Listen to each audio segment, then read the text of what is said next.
På grund af stilstand i byggeriet mangler aarhusianerne desperat nye boliger efter 2. verdenskrig.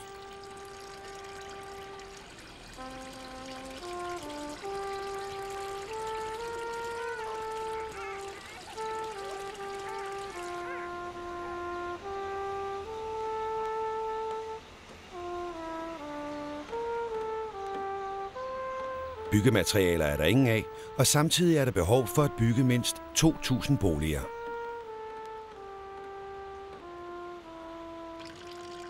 Mange familier lever under elendige forhold.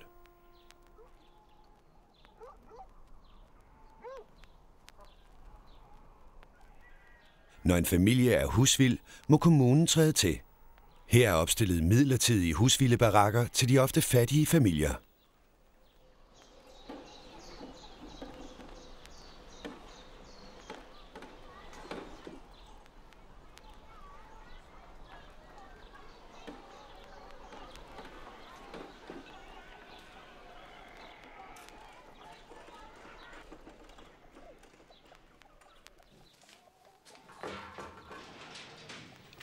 Det var småt dengang. Der var ikke så meget at slå til siden med. Når de første udgifter var betalt, var der ikke meget tilbage. Nu havde mine forældre en landejendom, så vi var heldige at få lidt kartofler.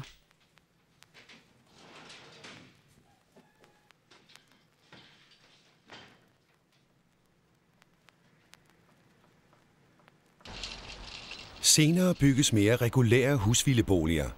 Her er det en hel bydel med 78 murede huse. I den tidligere kaserne i Tøndergade bor 44 husvilde familier.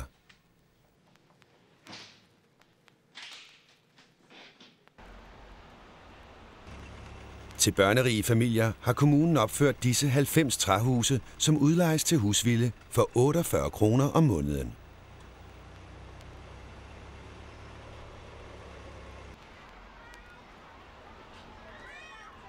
Der bliver født rigtig mange børn i efterkrigsårene, så der skal indrettes vuggestuer og børnehaver, så der er nogen, der kan tage sig af børnene i dagtimerne.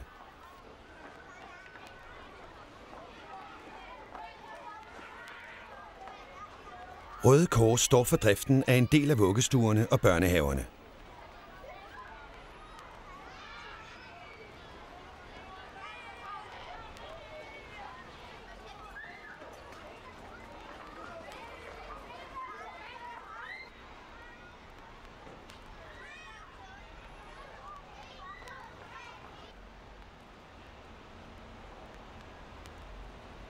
I 1947 køber Aarhus Kommune 122 træhuse som samlesæt i Finland, og året efter er de sat op ved Paludan Müllers Vej.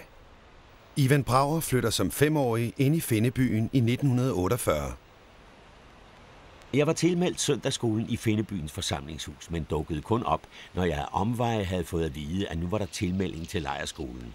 For der var mere krudt i mig, og jeg havde frygtelig travlt med fodbold og dans, men det meste af tiden gik med at lege med de andre børn fra Finnebyen.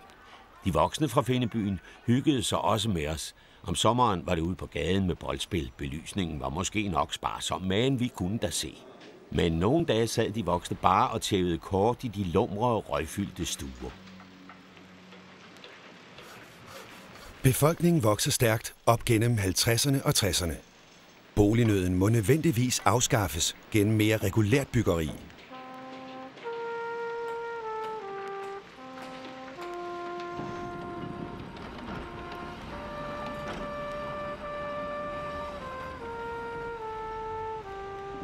I Aarhus bygges tusinder af udlejningsboliger, blandt andet ud til ringgaderne.